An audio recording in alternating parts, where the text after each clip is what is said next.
con el concreto armado. ¿Qué es el concreto armado? Esa es la primera pregunta que surge. El concreto armado es un material estructural, ¿no? En el que se integran las propiedades del concreto simple y del acero de refuerzo.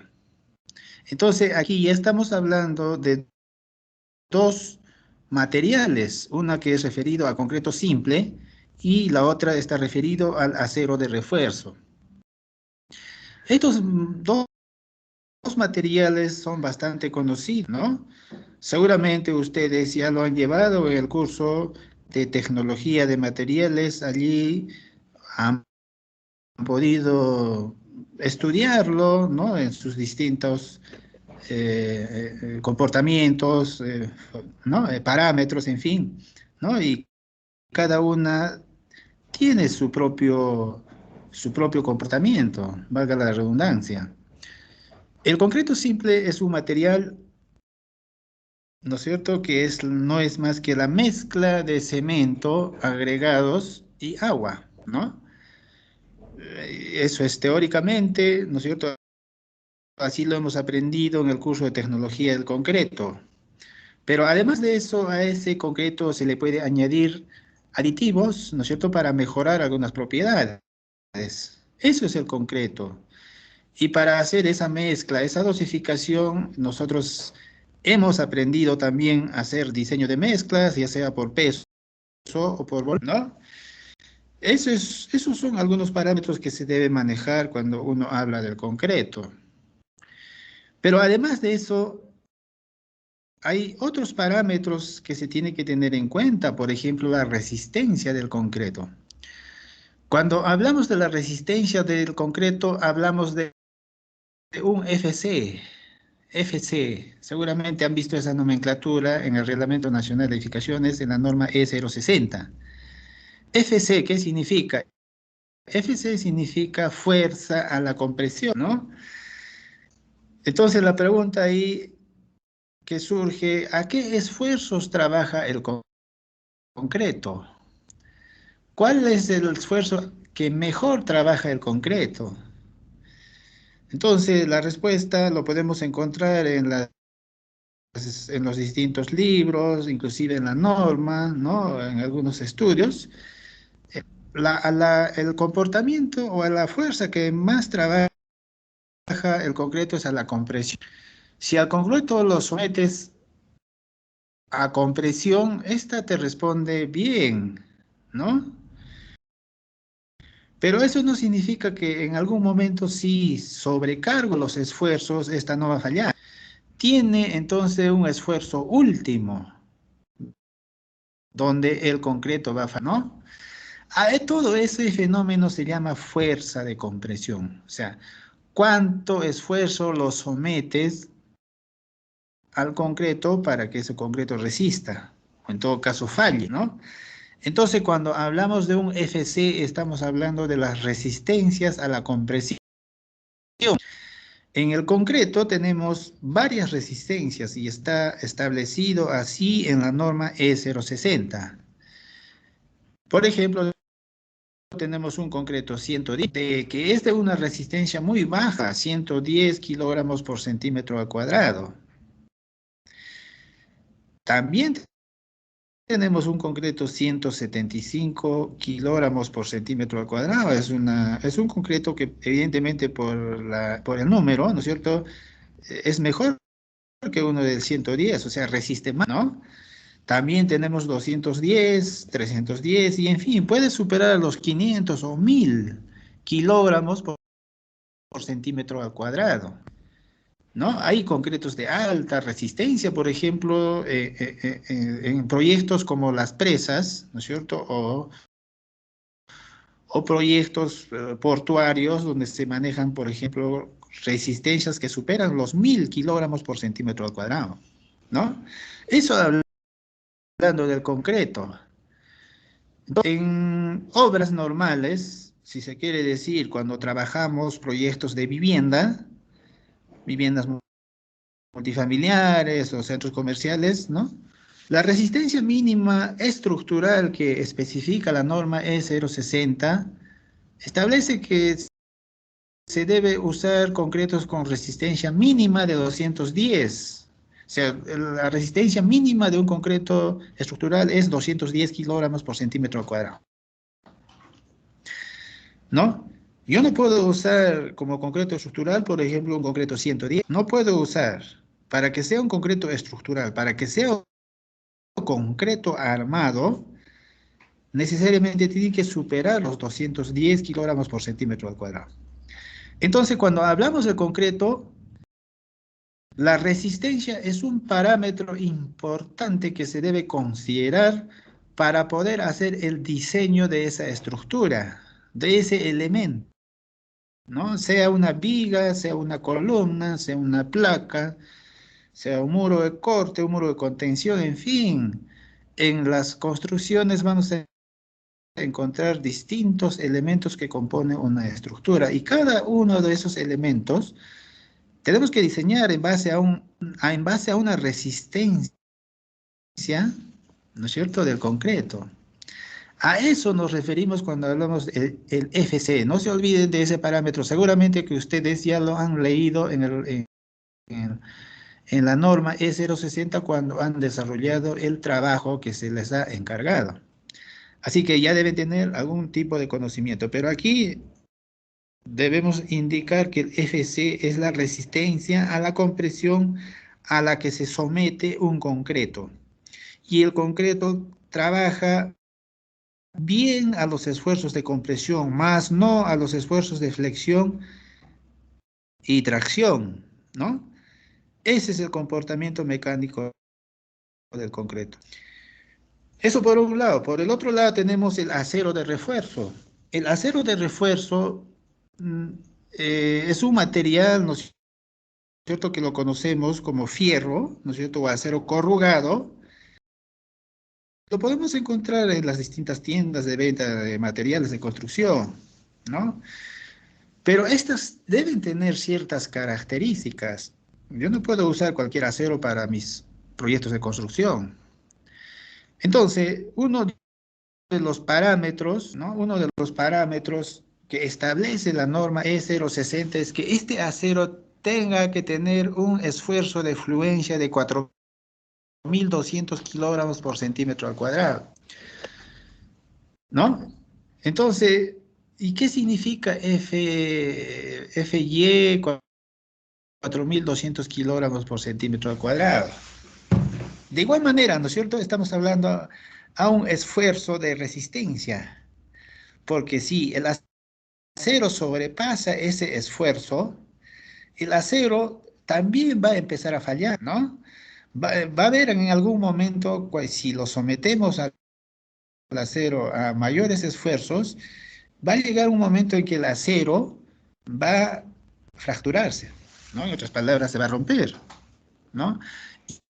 Y eso es lo que no se quiere en la construcción, ¿no? Entonces, nosotros tenemos que diseñar en base al esfuerzo de fluencia que está establecido en la norma E060, ¿no?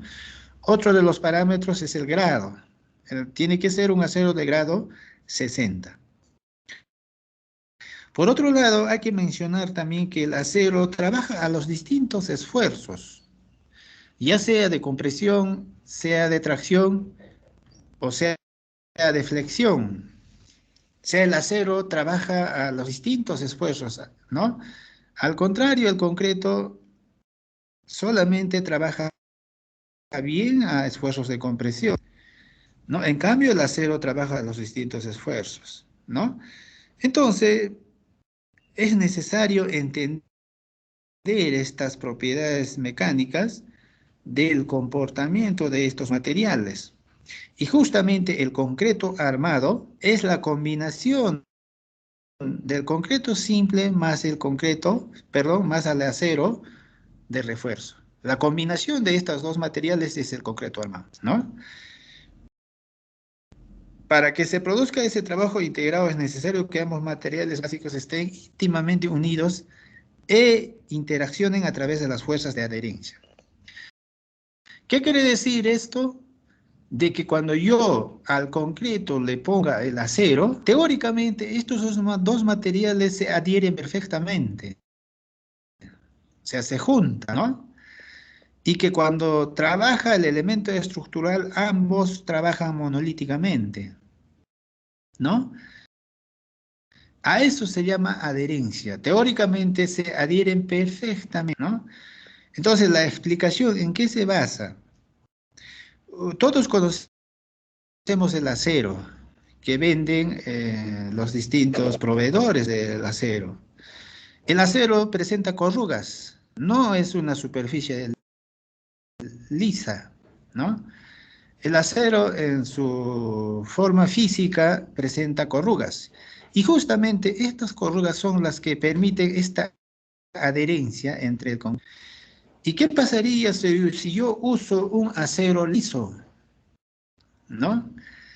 Sin corrugas, ¿no? Esta va a tender a deslizarse, a desplazarse por los esfuerzos que ocurren dentro del concreto armado. O sea, no va a haber una adherencia, ¿no?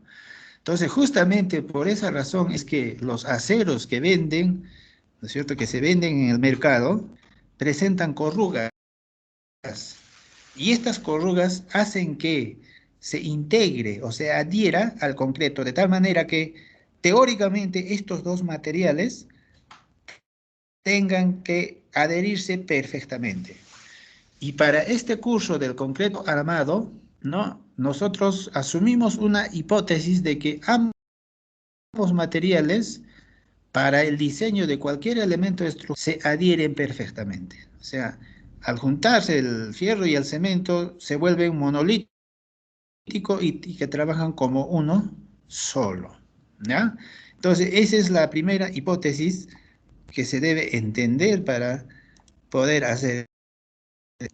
Muy bien, y acá habla sobre la adherencia, por supuesto, ¿no es cierto? Entonces, aquí vemos una imagen de un elemento estructural, y justamente es una columna, ¿no? Y esta columna está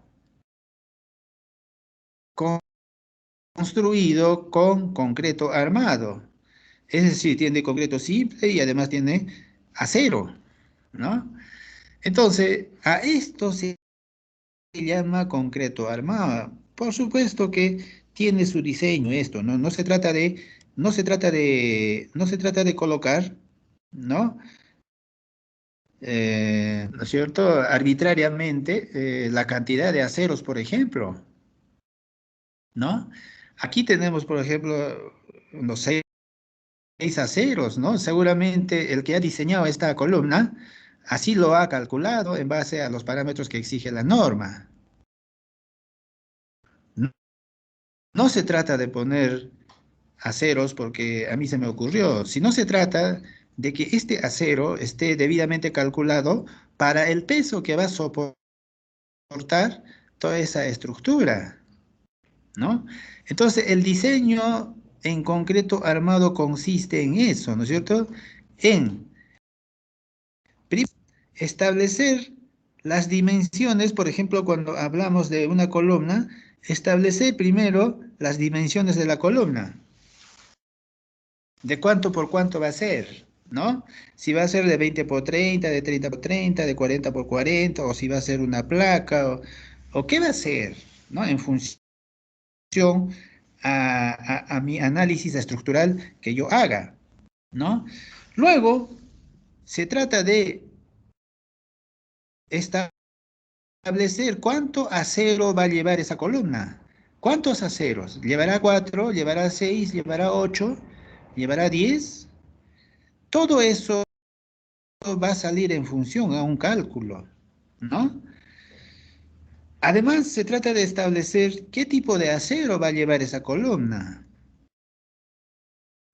¿Va a ser un acero de media? ¿Va a ser un acero de 5 octavos, de 1 pulgada? ¿Qué tipo de acero va a ser? ¿No? Entonces, para eso requerimos diseñar, ¿no es cierto? Esta columna en sus dimensiones, en la cantidad de aceros, en el espaciamiento de los estribos, ¿no?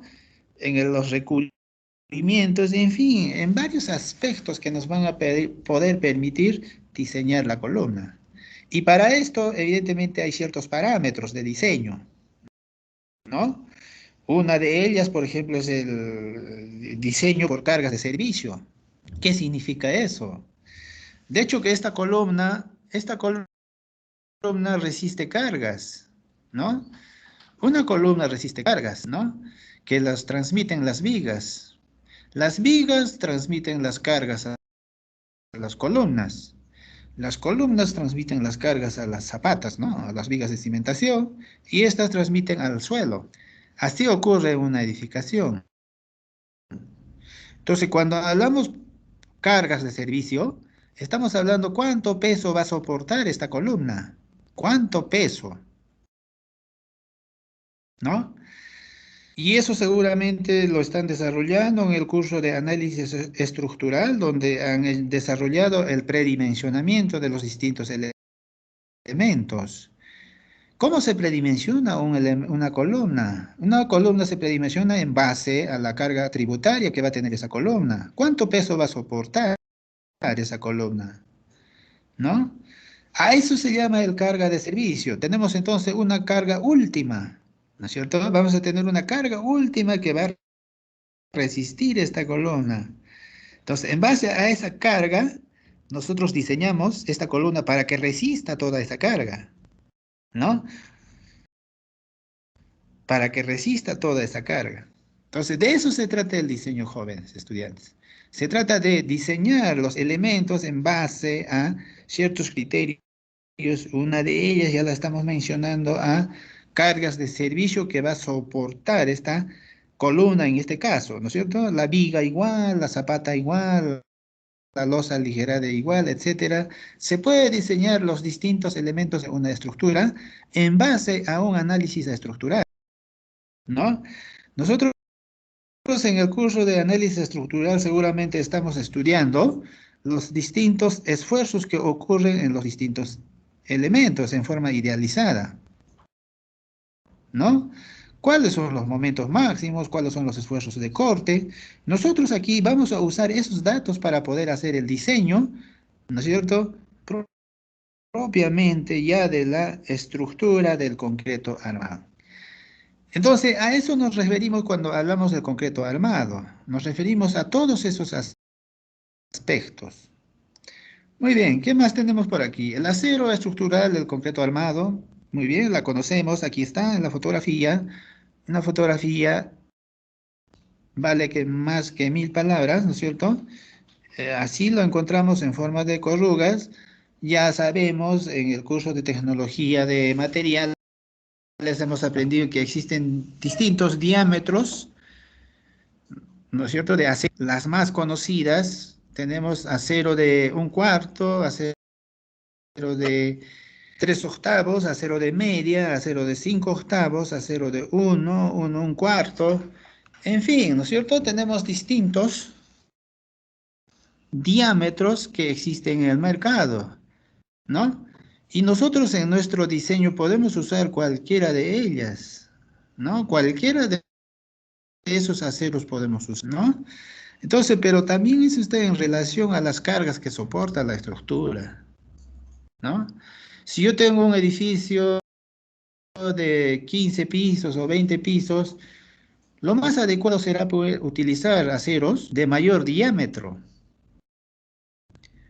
Sin embargo, si yo tengo un edificio de 2 pisos o 1 piso, entonces tendré que usar aceros de menor diámetro, ¿no? Entonces ahí hay una relación, pero eso lo define el diseñador, o sea, los ingenieros civiles que hacen diseño de estructuras, eso lo definen en base a sus cálculos, ¿no? En base a la cuantía que le sale en el cálculo. Toda estructura, todo elemento estructural tiene que, ¿no es cierto?, establecer una cuantía mínima de acero que debe tener. ¿Cuál es la cuantía mínima de acero que debe tener mi columna, por ejemplo? Eso obedece a un cálculo. En base a esa cuantía, yo puedo establecer los aceros, qué tipo de acero poner, qué tipo de acero colocar. No tanto los aceros longitudinales y los aceros transversales que están representados por los estribos, ¿no? Muy bien, entonces el acero es importante conocerlo, ¿no es cierto? Y hemos indicado también que trabajan a distintos esfuerzos, ¿no? Flexión, tracción, compresión, ¿no? Muy bien, acá vamos a ver algunas propiedades mecánicas del acero, ¿no? En la imagen estamos viendo una figura donde el eje X está representado por las deformaciones y el eje Y está representado por los esfuerzos, ¿no? Entonces, el acero está relacionado directamente, la deformación del acero está relacionada directamente con el esfuerzo que se le aplica, ¿no es cierto? Si yo tengo un esfuerzo, ¿no es cierto?, de 4.200 más o menos por acá, ¿no? La deformación va a ser de 0,02. Si yo le aplico más esfuerzo, entonces la deformación va a ser más, ¿no? Y eso es entendible y eso es lógico, ¿no es cierto? Y así se comportan los materiales. Entonces, la línea verde está representado, digamos, por el acero que nosotros usamos en nuestras construcciones, ¿no?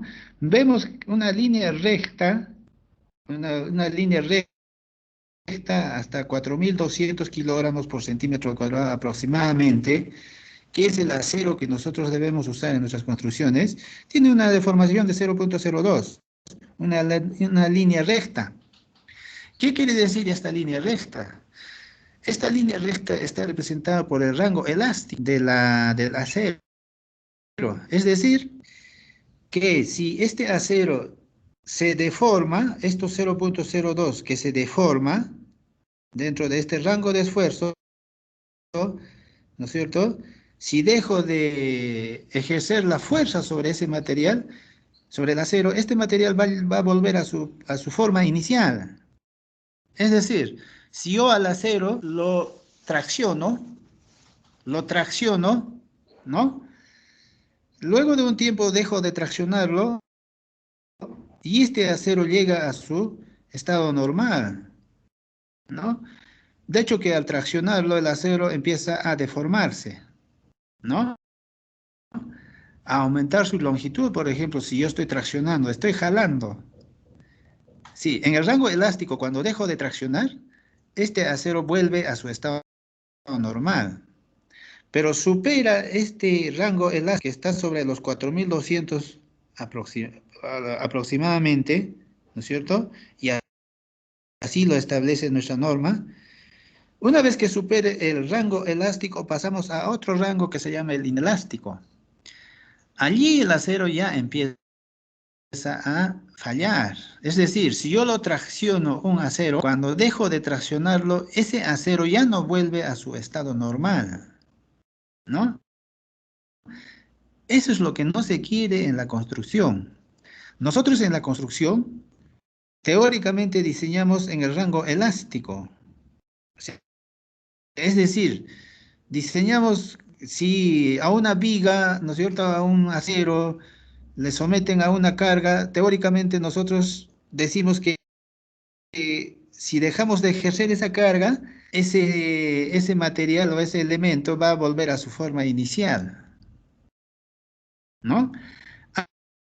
A eso nos referimos cuando hablamos del rango elástico e inelástico. Entonces, este cuadro, esta figura es importante entender, ¿no es cierto? La línea verde es el acero que nosotros usamos en las obras que nosotros construimos como ingenieros civiles. Pero también hay otros tipos de aceros que por supuesto tienen más resistencia, ¿no? Más esfuerzo, resisten a mayor cantidad de esfuerzo, ¿no? Aceros especiales que se pueden trabajar en distintas obras de otras magnitudes, ¿no? Dependiendo de la envergadura de los proyectos en que tengamos que trabajar, ¿no? Pero en las obras normales, si se quiere decir, estamos por aquí. FY 4.200 kilogramos por centímetro cuadrado.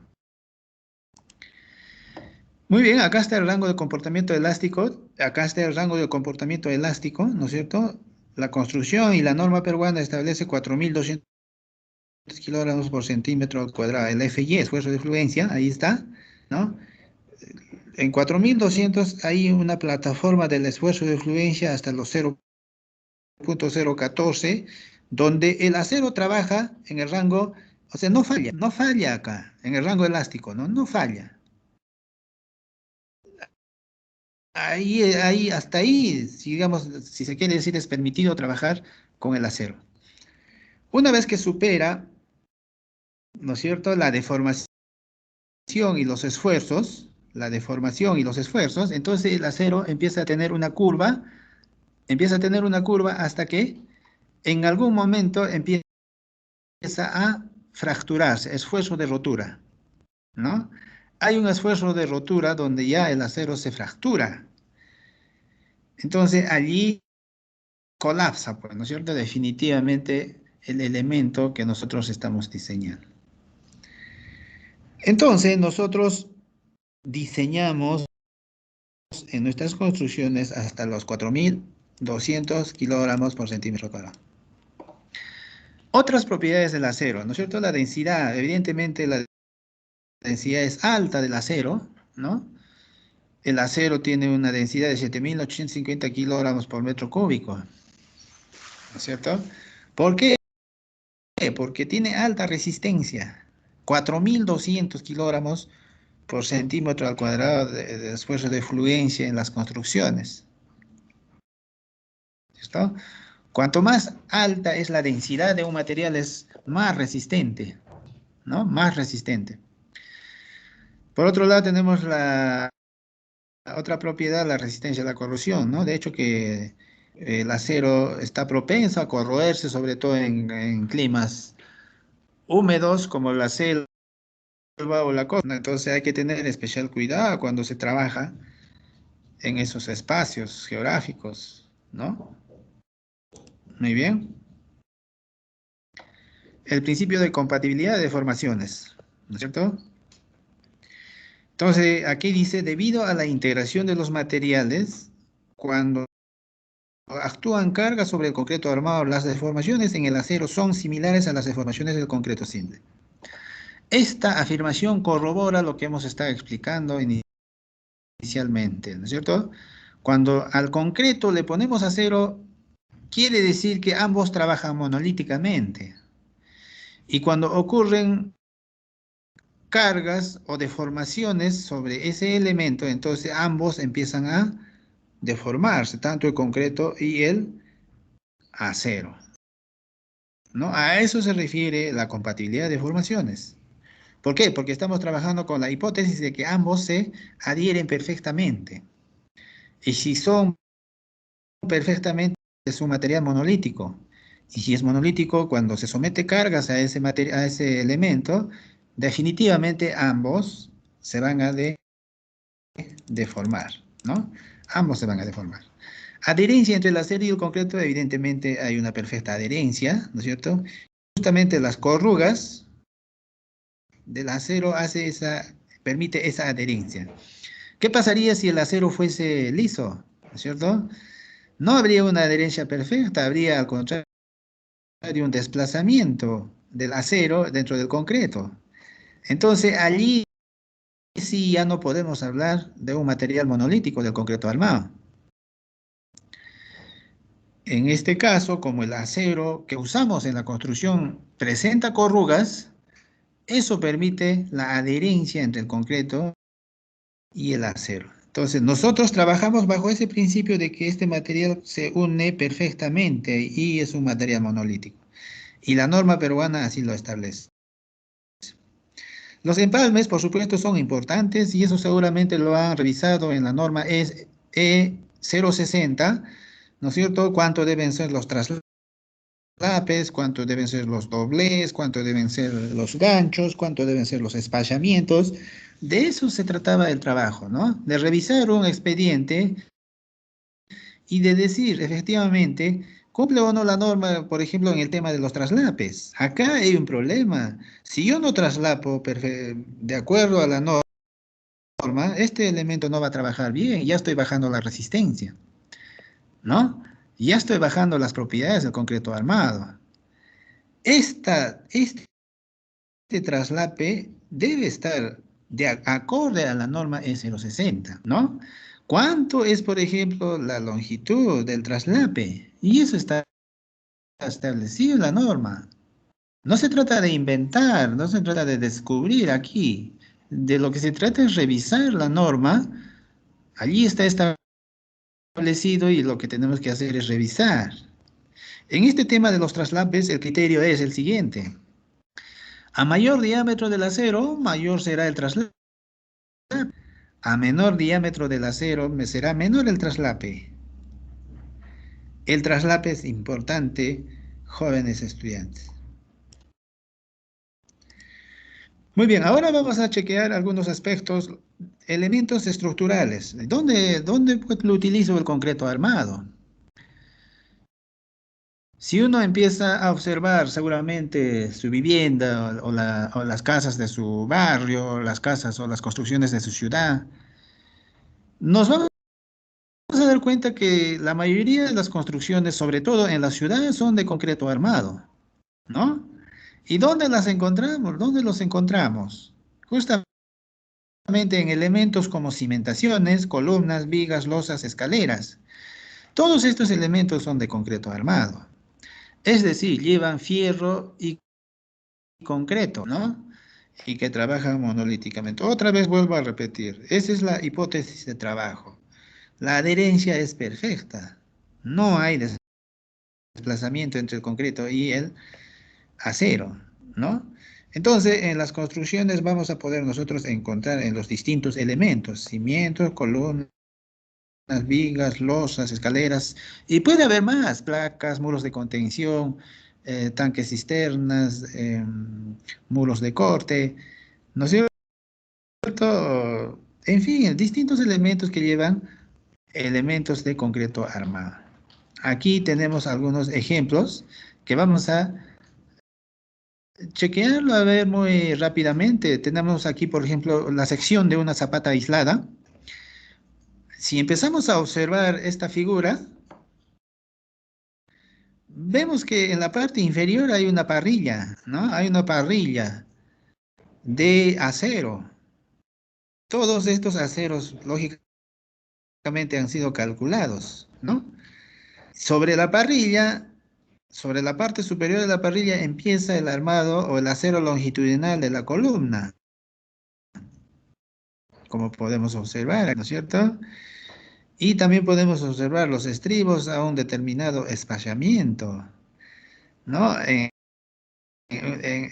esta parte donde estoy señalando, el espaciamiento las medidas son menores que en la parte inferior que en la parte superior. ¿Y eso a qué se debe?